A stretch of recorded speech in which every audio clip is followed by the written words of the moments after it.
Chahut. Chahut média. Le dire ou pas le dire, tu sais ce que ça va générer. Tu sais quelles accusations de misérabilisme on va te faire, quelles accusations de paranoïa. Du coup, tu fais extrêmement attention parce que t'as déjà en tête tout ce qui va être projeté sur toi. C'est Sartre qui dit que le juif a intériorisé sa condition d'objet surveillé en permanence et qui navigue toute sa vie entre les injonctions internalisées et toutes les accusations que chaque pas, qu'ils le disent ou qu'ils ne le disent pas, qui va se faire matraquer en pleine gueule. Ah, si je le dis pas, j'ai menti. Si je le dis, je m'en sers. Ou c'est de l'invisibilisation, ou c'est du misérabilisme. Ou c'est de l'assimilation, ou c'est du misérabilisme. Donc dans les deux cas, on a perdu.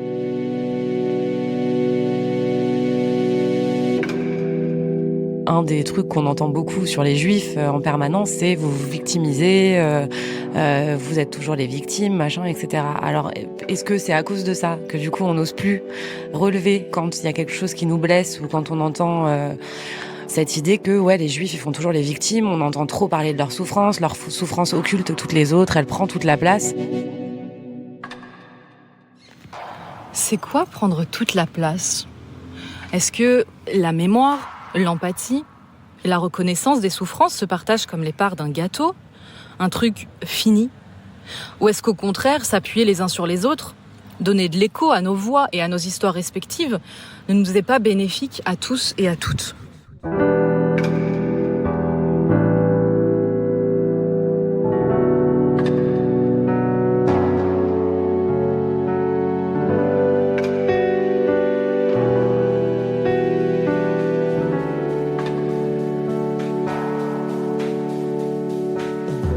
Il y a quelques mois, j'ai été invitée à Bruxelles par l'UEJB, organisation étudiante juive, afin de converser avec des acteurs du paysage antiraciste belge.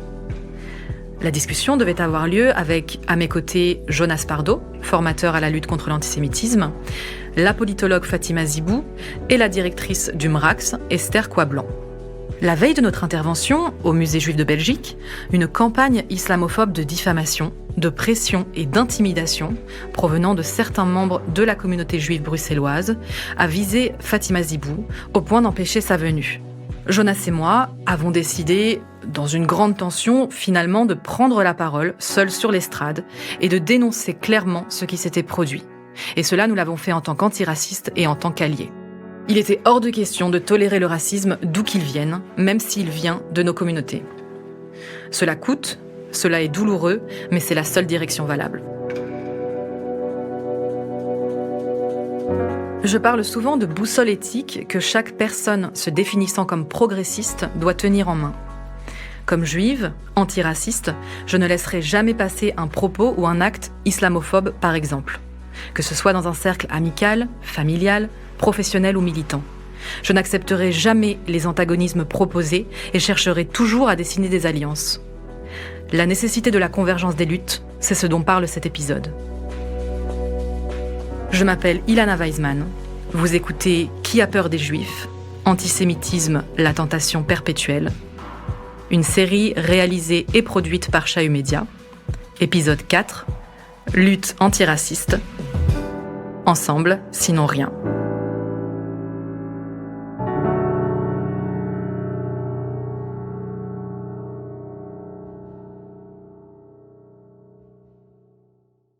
Souvent, les gens me demandent « Mais pourquoi tu fais une formation uniquement contre l'antisémitisme et pas contre les racismes ?» ou « Pourquoi tu parles pas d'islamophobie ou négrophobie, etc. » Jonas Pardo, formateur à la lutte contre l'antisémitisme. Et je leur dis « Mais vous savez, on ne haït pas un juif comme on haït un musulman ou comme on haït un noir ou un arabe ou une personne issue de la communauté asiatique, etc. » On peut parler du racisme en général, Gobineau, la racialisation, etc. On peut le faire, bien sûr. Mais si on veut aller dans la profondeur et comprendre ce qui se passe vraiment, oui, vous devrez faire 3 jours sur l'antisémitisme, 3 jours sur l'islamophobie et les autres aussi. Et c'est à ce prix-là que vous pourrez gagner en efficacité et avoir un impact réel pour comprendre ce que vivent les gens, pour reconnaître qu'est-ce qui fait écho, qu'est-ce qui déclenche des situations de violence. Tout ça, vous pourrez le reconnaître uniquement si vous vous préoccupez de chaque racisme particulier.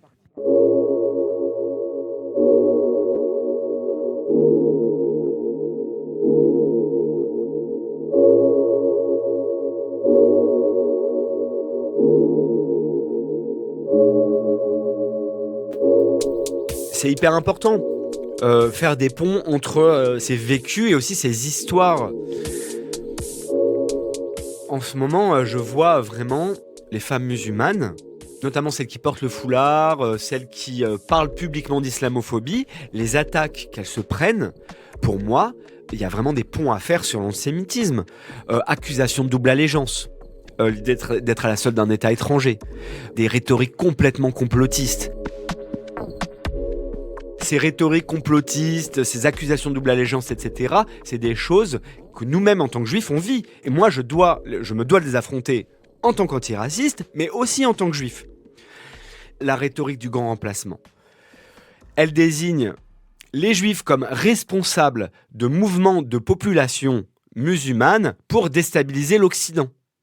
On le voit dans des unes de Valeurs Actuelles où George Soros est accusé d'être le financier de l'islamisme et qui veut déstabiliser la France.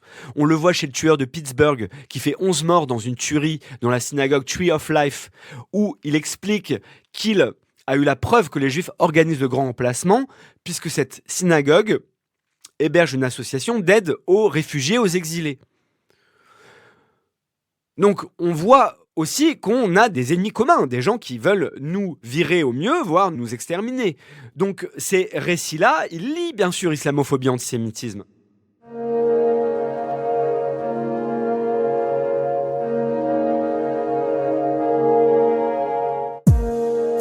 J'enlève l'oppression de personne. Je dis pas du tout que c'est la même chose et je veux pas l'hiérarchiser, mais de la même façon que je ne veux pas hiérarchiser aucun génocide, aucune violence, aucune histoire et dire mon oppression plus grosse que la tienne. Alice Pfeiffer, autrice et journaliste de mode. Je pense pas qu'il y ait besoin de taire les juifs, mais peut-être le reproche c'est inverse, c'est peut-être parler plus d'autres discriminations qui ont été passées sous le silence.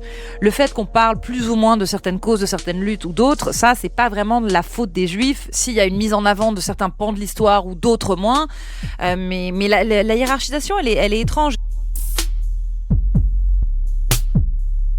Alors c'est complexe parce que c'est des sujets qui là encore amènent parfois, on tombe souvent dans un autre travers qui est la concurrence victimaire. Johan Gurfinkiel, secrétaire général de la CICAD, coordination intercommunautaire contre l'antisémitisme et la diffamation, Genève. Mais ça peut être lié à ce sujet de la Shoah comme d'autres. C'était l'argument clé de Dieudonné pendant longtemps, en disant oui, il y en a que pour les juifs, pas pour les noirs. Je sais pas d'où il a inventé cette histoire, mais c'était comme ça.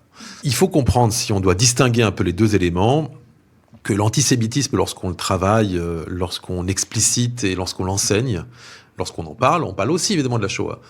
C'est quand même l'illustration au XXe siècle de ce qu'a été ce phénomène terrible d'extermination voulue de l'ensemble d'une communauté ou d'une population. Donc on ne peut pas les dissocier dans ce cadre-là. Et puis ensuite, il y a un phénomène historique. C'est vrai que la portée dans les consciences collectives, familiales et des foyers sur la Shoah, elle a évidemment une importance toute particulière en Europe. Il n'y a pas un Européen qui n'a pas une histoire avec cette période. Alors, on n'est pas forcément juif, mais on a pu être résistant, même en étant même passif. On a vécu cette période comme étant marquée dans l'histoire familiale. Donc ça nécessite de transmettre cette histoire et cette mémoire dans l'engagement le plus tragédique qui a été effectivement l'extermination par millions d'une population juive parce que juive.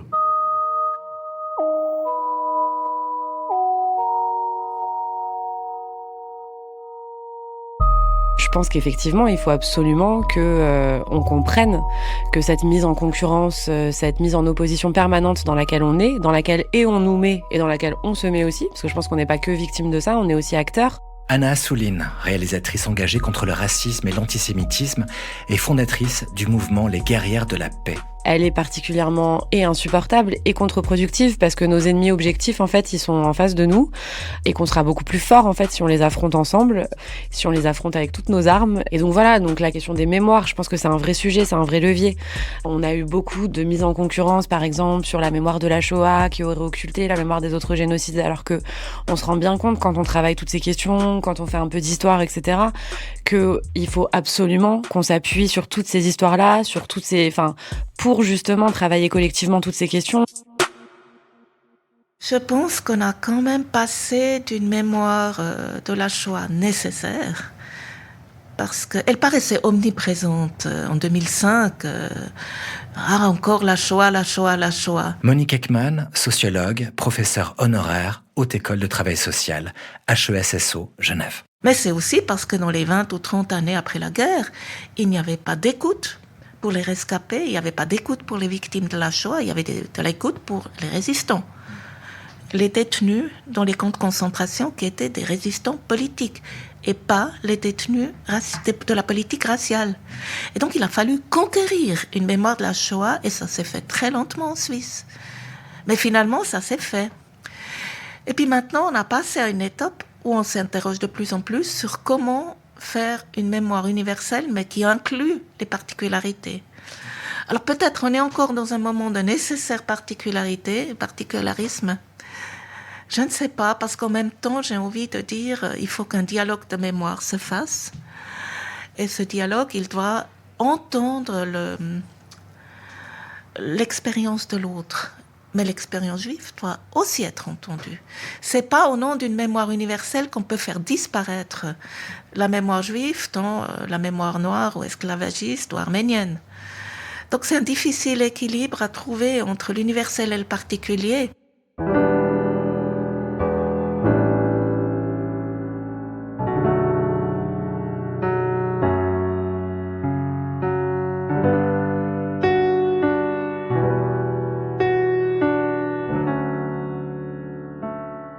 Travailler ensemble sur toutes les luttes mémorielles, c'est indispensable. Au-delà du fait que partout et de tout temps, quand un groupe est essentialisé ou déshumanisé pour ce qu'il est, il doit être soutenu. Un vocal de Jessica Mouisa, militante afroféministe et panafricaniste, envoyé à Elena Weizmann. Mais à l'origine même des génocides, il y a une continuité du logiciel idéologique des tueurs. Au Rwanda, en 1994, et depuis des années avant le génocide des Tutsis, le Hutu Power parlait d'appliquer la solution finale au problème Tutsi. Grégoire Kayibanda, premier président de la République du Rwanda et le leader du mouvement extrémiste anti-Tutsi, était fasciné par Hitler. Donc ne pas faire de pont entre nos combats, c'est au final se tromper de combat.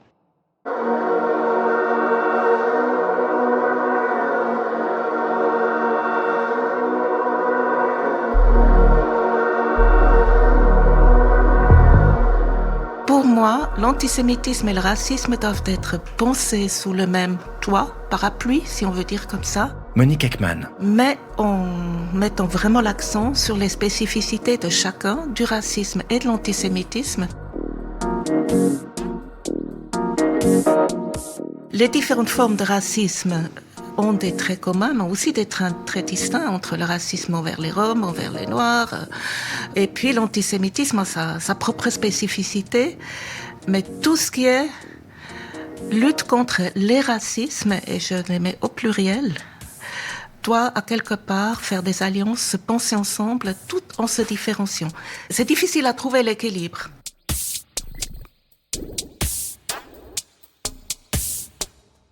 L'information sur l'antisémitisme et puis quelles horreurs l'antisémitisme a produit, c'est pas ça qui fait l'essentiel de la pédagogie. Je pense que l'essentiel de la pédagogie, c'est de poser des bonnes questions. C'est pas de donner les réponses, c'est de poser des questions. Comme disait d'ailleurs un fameux rabbin, on a tellement de réponses, mais où sont donc les questions? Alors, une des bonnes questions, c'est de savoir, mais quand est-ce que vous avez entendu parler la première fois des Juifs? Quelles sont les images de votre enfance? Où est-ce que vous avez rencontré des Juifs? Quels Juifs est-ce que vous connaissez? Quelles sont les images que vous véhiculez maintenant, etc. Mais c'est des questions qui doivent être posées sans agressivité, de sorte à ce que les gens d'en face sont dans un dialogue et peuvent se questionner eux-mêmes. Je veux dire, il faut une certaine dose de réflexivité pour comprendre ce d'où on vient soi-même.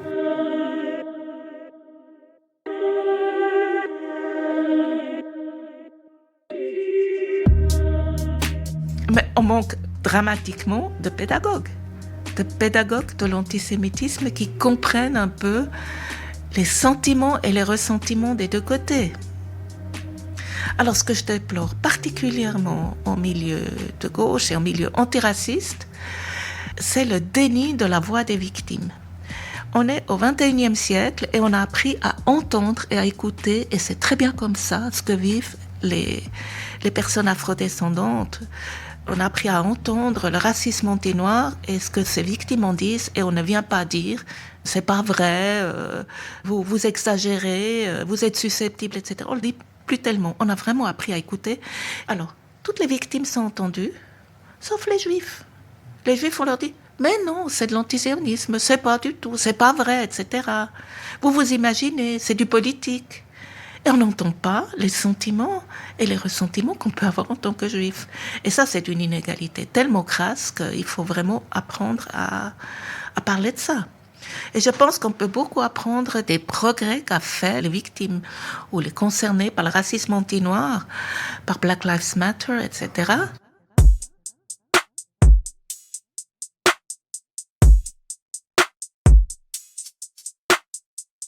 Si certains individus et groupes sont indécrottables et continueront à nier l'antisémitisme, voire à faire circuler les stéréotypes antisémites, je crois fermement qu'un grand nombre de personnes pêchent par ignorance.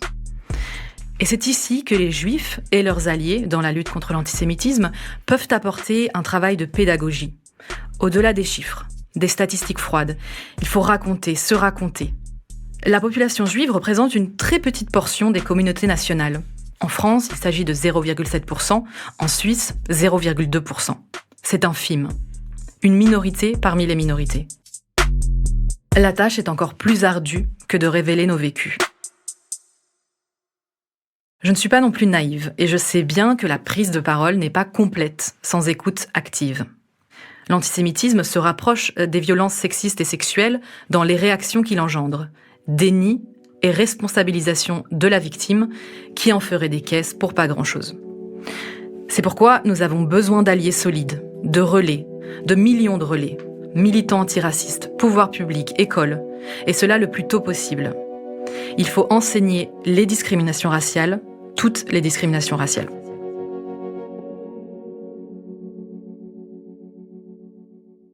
Le seul outil, c'est l'éducation.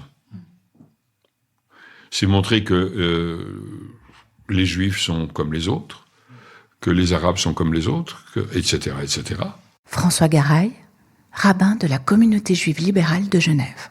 Que chacun a ses particularités et que, dans le fond, avoir une société plurielle est un enrichissement.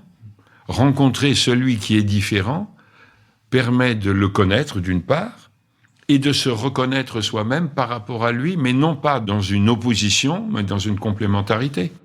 Je me demande si on peut pas parler pas de convergence des luttes, mais convergence des empathies. Alice Pfeiffer. Par exemple, de dire, tiens, l'usage de l'humour de telle communauté me rappelle mon usage. Je pense qu'il faut se dire, trouver savoureux les outils de survie d'autres groupes sans se les approprier. Mais qu'au contraire, on peut se dire, j'apprécie et je salue les stratégies de survie et de lutte de tout autre groupe. C'est pas un copier-coller, mais ça fait des mécanismes de sublimation qui rendent le processus beau et poétique et magnifique, sans pour autant le traduire grossièrement. Ça fait plus de 30 ans que j'essaie de m'atteler, en tout cas, à faire ce job de lutte contre l'antisémitisme. Il y a un élément central, c'est de dire on se doit d'être créatif. Johan Gurfinkiel. Alors ça a l'air tout bête, mais oui, il faut être créatif. Il faut se réinventer quasiment chaque jour. Et on doit être en capacité d'être en phase aussi avec notre société. C'est-à-dire qu'on ne peut pas enseigner de la même manière, et on le fait déjà pour toutes les matières, quel que soit le sujet, fonctionner de la même manière qu'il y a 50 ans. Et ben nous, c'est pareil. Si on veut continuer à être efficace, transmettre ces messages avec pertinence, et de mobiliser, engager aussi une meilleure compréhension, éviter la banalisation, alors il faut se réinventer. Alors c'est vrai que pour nous, la question de la disparition des premiers témoins ou acteurs, la disparition ensuite des deuxièmes générations avec des gens qui sont quand même relativement âgés, elle s'envisagera peut-être aussi avec les troisièmes générations. Le passage de témoins, finalement, quand on y réfléchit, même philosophiquement, c'est toujours très intéressant. On est toujours les passeurs d'un témoin de quelque chose ou de quelqu'un. On est construit avec notre identité, notre personnalité, avec notre patrimoine familial, ceux de nos parents, nos grands-parents, et on va donc peut-être le redigérer, le réinterpréter, mais il en reste quelque chose et on va finalement adopter des attitudes et des comportements qui sont liés à ce patrimoine qu'on a récupéré des générations précédentes. On a juste refait un peu le packaging, mais le fond est le même. Et ben c'est la même chose. On se doit sur ces thématiques-là à la fois de se réinventer, d'être créatif, mais le message de fond est toujours le même. Et ce message de fond, il doit persister, parce que sinon, on retombera naturellement dans les mêmes travers, et on le voit, toutes les situations de problèmes de société, problèmes politiques, elles sont toujours liées à la répétition finalement d'une certaine histoire, repackagée, mais c'est une répétition permanente. Et ce qui permet de contrecarrer et de s'opposer ou d'éviter que ces situations ne se reproduisent, c'est notre capacité de pouvoir ingérer ce patrimoine historique et familial et d'en faire quelque chose, quitte à le reconstruire de façon un peu différente, mais de rester un acteur toujours conscient et actif en faveur de l'intérêt individuel et collectif.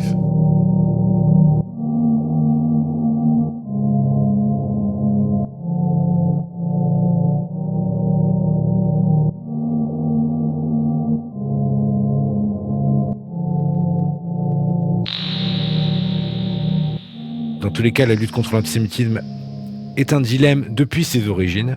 Est-ce qu'il faut relayer les thèses antisémites pour les démonter ou juste les regarder avec indifférence ? Je ne sais pas. Jonathan Ayoun, réalisateur et essayiste, co-auteur de la série documentaire « Histoire de l'antisémitisme de l'Antiquité à nos jours ». Ce que je sais en tout cas, c'est que le combat juridique, judiciaire est très important. D'inscrire dans la loi la pénalisation de l'antisémitisme a été l'avancée peut-être la plus importante. Et je crois à la pédagogie, oui, c'est toujours bien d'enseigner l'histoire, de la transmettre. Est-ce que ça veut dire qu'on va se débarrasser définitivement de l'antisémitisme ? Non, ça, on n'en sait rien. Par contre, de savoir que l'antisémitisme ne vient pas de la nuit des temps, il n'est pas inhérent à l'existence du peuple juif. Ça, c'est une donnée très importante. Donc l'antisémitisme n'est pas éternel. Certains disent qu'il est devenu tellement il a été puissant à travers l'histoire. Est-ce que ça veut dire qu'il est éternel pour autant ? Non. L'antisémitisme est né bien après l'existence du peuple juif et il va disparaître, je l'espère, bien avant. Et en tout cas, ce qui est sûr, c'est qu'il a fallu des siècles pour détester les juifs, pour installer cette détestation. Il faudra donc des siècles pour réussir à déconstruire la mise en place de ces préjugés. Donc oui, en effet, ça va prendre du temps. Je pense qu'on ne pourra pas se débarrasser de l'antisémitisme, mais j'espère qu'on se débarrassera de l'antisémitisme violent. Le rabbin François Garaille. C'est-à-dire que l'être humain est ce qu'il est, et ce qui est différent de lui peut être ressenti et comme une gêne ou comme une menace.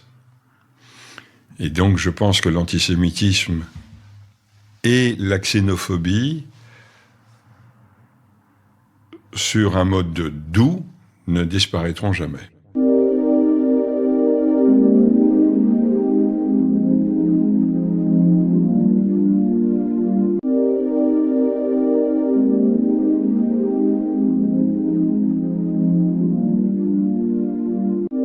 On parlait tout à l'heure de tous ces mouvements de jeunes juifs de gauche, je pense aux colleuses, enfin voilà, il y en a énormément, je veux pas en oublier, mais aux juifs vénères, etc. Anna Assouline. Moi, ça, je regarde ça avec beaucoup d'optimisme, notamment sur cette question de la convergence des luttes, parce que jusqu'à présent, c'est vrai qu'on avait les assos traditionnels qui luttaient qui s'exprimaient sur la question de l'antisémitisme, qui commençaient à être un peu quand même déconnectés, parfois, de certains mouvements émergents sur la question antiraciste. Et là, il y a toute cette génération, tous ces mouvements avec des gens extraordinaires qui sont en train d'émerger, de faire plein de choses, et ça me donne beaucoup d'espoir.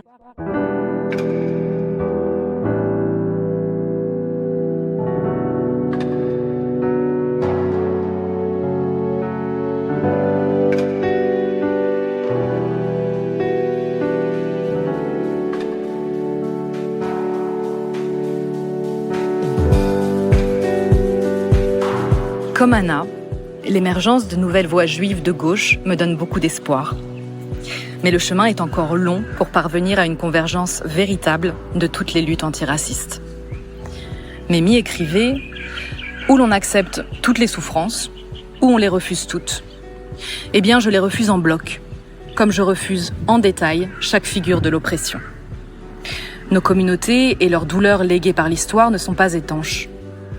Si les luttes antiracistes, au lieu de se rencontrer, se cannibalisent par des discours de négation ou de concurrence, nous en sortons tous vaincus. Car simultanément, les racistes, frontistes, suprémacistes blancs savent parfaitement nous unir, noirs, musulmans, juifs et autres minorités, au creux de leur hostilité.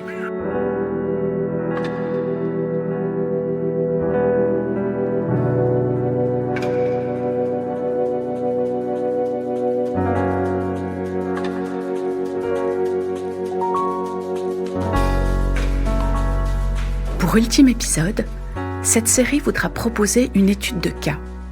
Le cas suisse. Son démenti concernant tout antisémitisme, son rapport compliqué à son histoire, notamment lors de la Seconde Guerre mondiale. Car encore une fois, ce fléau se joue partout, même dans des lieux que l'imaginaire collectif pense soustraits à la haine, aux violences, à la barbarie. En Suisse donc. En Suisse, où l'antisémitisme apparaît là comme ailleurs sous différentes formes, celle de l'extrême droite, du complotisme, du négationnisme ou encore celui lié à Israël. Antisémitisme, le déni suisse, c'est le titre du 5e et dernier épisode de cette série.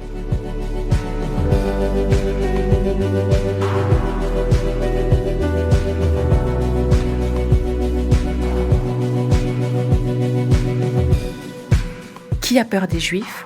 Antisémitisme, la tentation perpétuelle. Une série documentaire-podcast d'Ilana Weizmann, réalisée et produite par Chahu Media, Carole Harari et David Brun-Lambert. Prise de son, Marc Ashlimi, Sullivan Clabot et Thomas Meunier. Mixage et mastering, Studio All Sound. Musique originale, César Depuy. Cette série a été rendue possible grâce au soutien du Bureau d'intégration des étrangers, du service Agenda 21 Ville Durable et du service de lutte contre le racisme, en partenariat avec l'Institut de hautes études internationales et du développement. Un remerciement tout particulier à Daniela Sebeldi, au BIE, à Johan Gurfinkiol, à la CICAD, et à Davide Rodogno, du Graduate Institute.